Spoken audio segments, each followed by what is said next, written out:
something we didn't break. Pretty darn good if you ask me. It's so stupid. Okay, do not cry on the internet. Hi.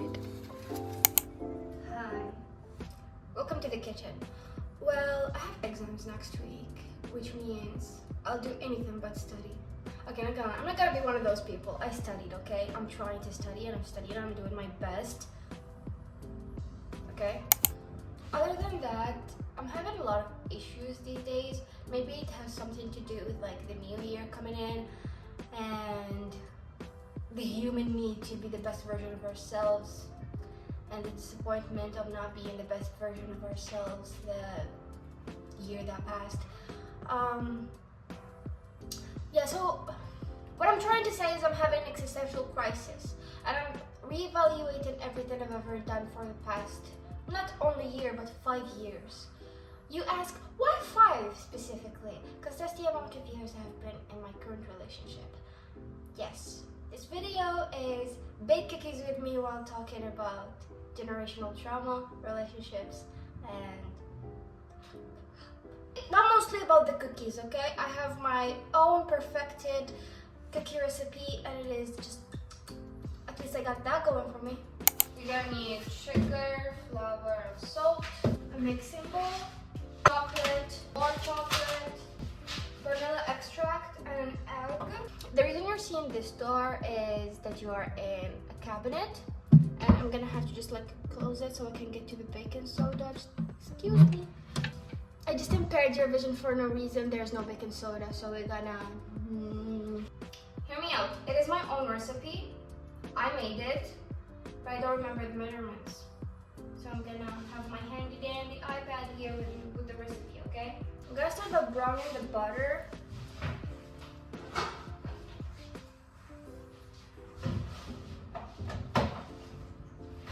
I'm gonna leave the recipe in the description. Let's start talking about what I wanted to talk about. My cousins and I have been having a lot of conversations about femininity, about generational trauma in our family, because we are raised... Okay, so drag back. I am not in touch with my dad's side of the family, so when I'm saying cousins, assume it's my mom's side. So our mothers are sisters, and our grandma is a single mom, because she got widowed very young. She raised them, and I have uncles too who are younger than my mom and my aunt. So all of that to say, ever since they were young, women in our family were the breadwinners, the caretakers, the everything, and that created such a masculine energy in them, and they have such low self-esteem. They feel like they don't deserve anything. Last time it was my mom's birthday and I got her like her favorite deodorant. I know, very lame, but hear me out. It's been like completely out of stock everywhere, and my mom is very sensitive to scents, so that's the only deodorant she likes. So I got her like, so I found it and I got it for her. And when I got it for her, she was like, why would you do that? No, don't give me anything. Like, and it's not like the thing that everybody does, like, oh no, you didn't have to give me a gift. No, it's like, no, don't ever give me a gift. Like, she was like insecure about it or like angry about it. When I talked to my cousins about that, they said that my aunt has the same reaction to when they gifted her something too. We have been raised to be too toxically independent, and that was really showing in my relationship the first couple of years. I refused to receive gifts, I refused to be paid for. Saying that now is like... And I've always had so much masculine energy, even in the way I dress. Okay, do not talk about my outfit today. I'm home, I just put on something comfy because I'm going to bed.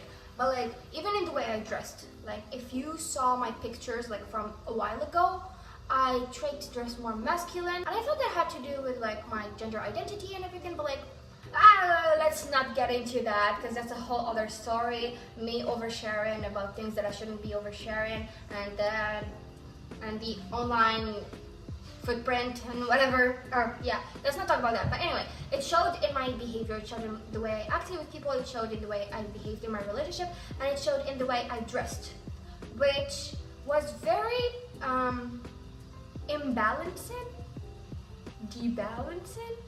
Like there was no balance in the relationship. You see, I'm yelling. Another thing is that I'm older than my current partner, and that's not an issue at all. But for the first 2 years, I had to let him catch up, you know? And that put me back 2 years if you think about it. But I don't like to think about it. But right after that, our relationship turned into a long distance relationship because he moved out and he got a job and I was still in school. So I really felt like it's okay to be dependent on a man. Like finally, for the first time in my life, I was raised by a single mom too, so I've never had a man in my life. And right now I have this man and he is financially independent and he's offering to take care of me. So I really leaned into that and I started to discover a lot about my femininity. And it really like came out of left field for him, I feel, because for the first like portion of our relationship, I've been this very 50-50 person. Hate that. Totally hate that. And now I'm like, no, you're the man. You should be taking care of me. I will take care of you in other ways. I feel like it took him by surprise and he's still getting used to that. I'm not saying that he was dependent on me in any way, but like he was dependent on how easy it was to be a man in this relationship. But now that I'm more in touch with my femininity, I even changed the way I dress. I try to express it in the way I talk, walk, and act with people. I try to yell less, which is not what I'm doing right now. I really want to be like in touch with my femininity. I have said it so many times and it's so frustrating because I have no role model to teach me how to be a deserving woman, like a feminine, you know? Because my mom is still the sole breadwinner of this house, and my aunt is still the sole breadwinner of her house, and my grandma is still taking care of all her sons on her own, and you know, it never goes away, sadly, and it's frustrating. But I'm trying to make these small changes that would eventually maybe cure this whatever they made in me. Like, I'm not gonna say trauma.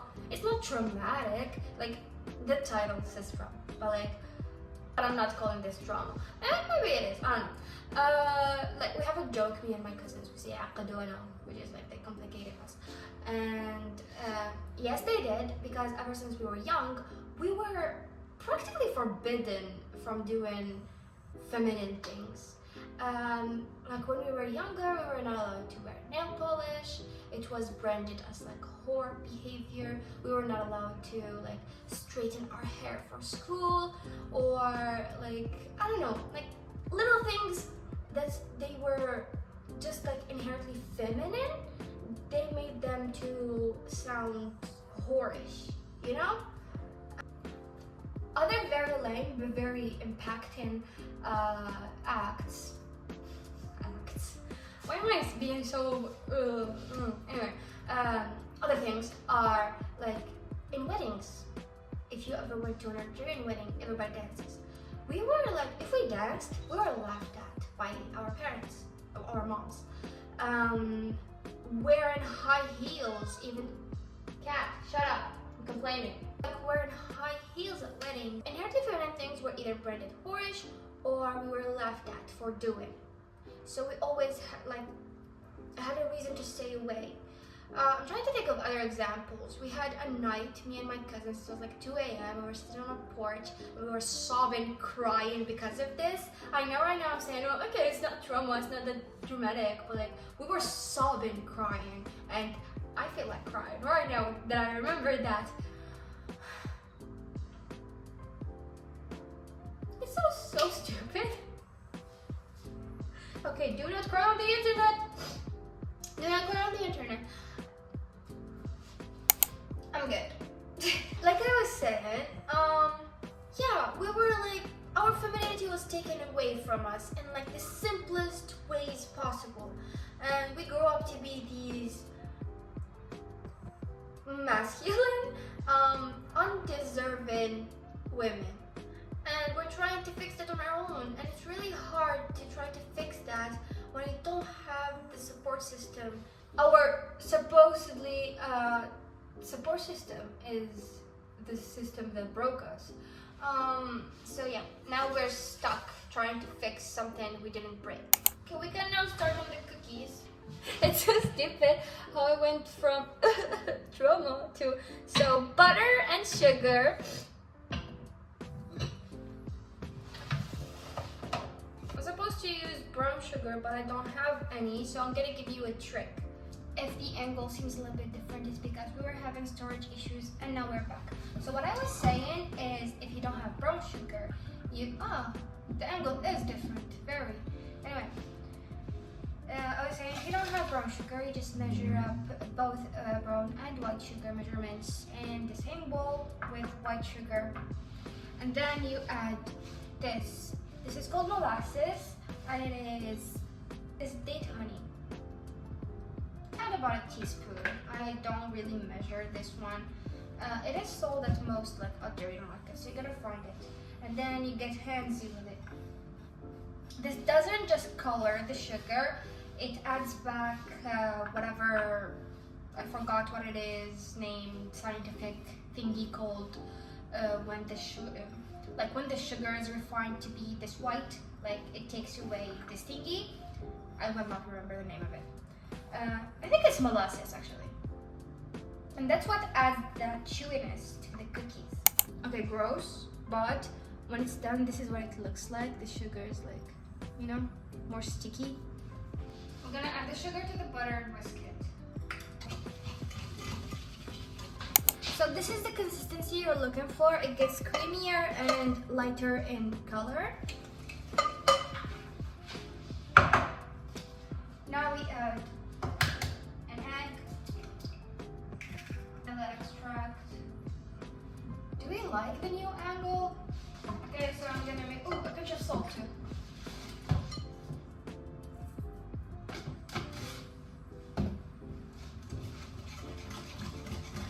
Okay, don't mix the eggs a lot because you're gonna incorporate. Don't mix the eggs a lot because you're gonna incorporate air and it's gonna fluff up when it cooks. So we don't want that. Okay, I'm gonna add flour.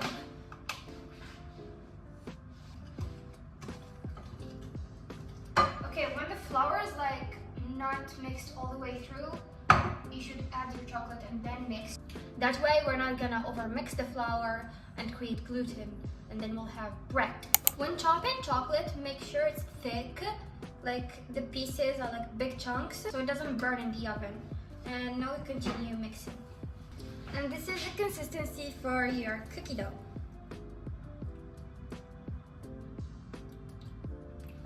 Tastes amazing.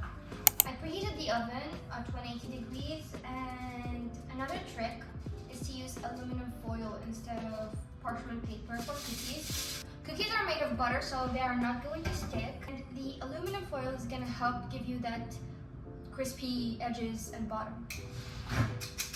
Should we continue talking about me and my life? So I've been having a lot of issues in my relationship lately, and that's because my so dear partner is way too kind for his own good. That's not even a joke. He is way too kind and he puts people's needs above his own, and I'm trying to wake him up to that fact and he refuses. So that's issue number one. And also the distance, and we've been together for 5 years, and I'm trying to get married. I would make such a good housewife. Example number one. Also, speaking of housewiving, that's not a thing. I realized that I don't want to work. I don't want to have a job, like in the real world. It scares me.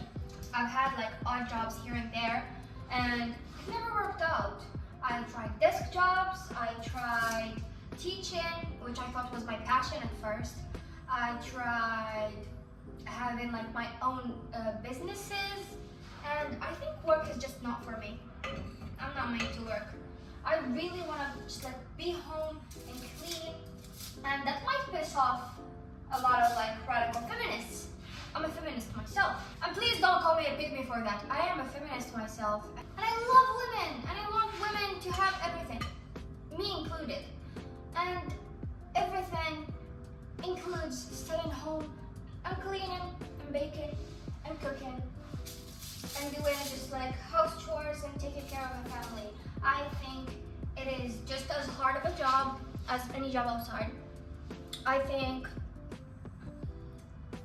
I should stop eating raw cookie dough because it's gonna give me salmonella. No, but seriously, I don't want to work. I want to stay home. I want to take care of my family. I'm not sure about babies, but a family doesn't have to have babies to be a family. Yeah, pretty darn good if you ask me. I'm not even sure how this video is gonna turn out. They just need their own moment, okay? Just look at them. Look at them. I'm not gonna be able to bake all of these at once, so I'm gonna separate them, like freeze them, separate them, and then bake them. The angle changed again, and I'm making pasta. Okay, I know you're waiting for the results on the cookies. Just hold on. We need lunch before we get dessert. So let's make pasta. I got some water boiling. I'm gonna add some salt. You know how to make pasta. I don't have to explain it. I'm gonna make like a bolognese, but I don't eat meat, so I'm gonna make it with chicken. And I know that doesn't make it a bolognese anymore, but yeah. Okay, so instead of having like a million dish to wash later, my pasta recipe is all done in one pot. Just strained the pasta, put it aside, and I'm gonna make this sauce in the same pot and then put it in one plate, and that's it. You know olive oil is good when it comes in one of these. A lot of garlic, like a lot. Ground chicken. For spices, I do black pepper, garlic powder, ginger, and onion powder. Once the chicken is cooked, I'm adding some tomato sauce and some tomato paste. While this is cooking, the cookies smell ready. Oh, they are.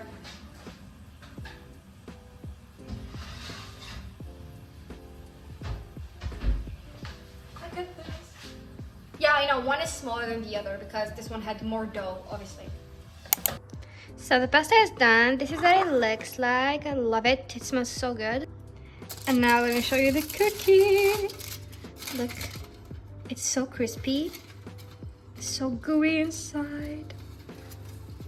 This is a cookie. Okay, excuse the chocolate everywhere, but this is a cookie. Oh my god, it smells so good. I know it is supposed to be for dessert. Too tired to set up a table. I'm just gonna eat on the counter. I just mixed it up. You know it's not gonna stay that pretty. And anyway, so I'm gonna watch some YouTube, eat my lunch, have the rest of that cookie. And that's it for this video. I really hope you enjoyed it. Let me know if you want more content like this or if you want more planned out content. I don't know. Just bye.